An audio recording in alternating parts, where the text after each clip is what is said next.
আসসালামু আলাইকুম, কেমন আছেন সবাই? আশা করি ভালোই আছেন। আজকে খুব সকালে উঠছি। উঠেই আমার ছেলের জন্য আগে খাবার রান্না করতে গেছি, না হলে ও উঠে পড়বে। এইদিকে আমার শাশুড়ি রান্না বসাইছে ইলিশ মাছ, ডাল আর এই দুটো রান্না করছিল।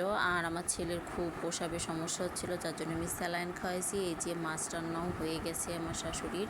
তো ভাবলাম একটু ভিডিও নিয়ে নিই। মাছ রান্নার পর মাছের কালারটা কত সুন্দর আসছে দেখেন। আর দেখো গাইস, আমার ছেলের ঠোঁটটা পড়ে গিয়ে, সে এখন নতুন হাঁটা শিখেছে, তাই পড়ে গিয়ে ঠোঁটটা কতখানি কেটে গিয়েছে।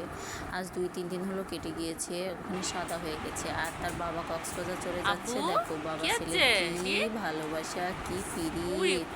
সে তো বাবাকে উই ছাড়া বাবা কিছুই বোঝে না। ওরে বাবা।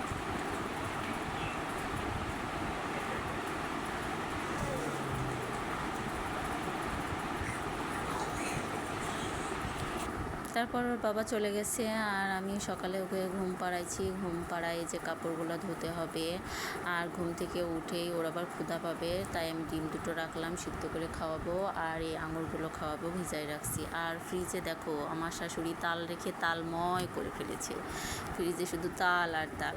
আমি আবার মিষ্টি কুমড়া বের করে নিলাম, যে মিষ্টি কুমড়া দিয়ে পেঁপে দিয়ে খিচুড়ি রান্না করবো ছেলের। আর এই যে বড়ি দিতে হবে ডাউলে, সেই জন্য বড়ি দেওয়া কুমড়ি এগুলো রাখছে, এগুলো আমি মার ওখান থেকে নিয়ে আসছি।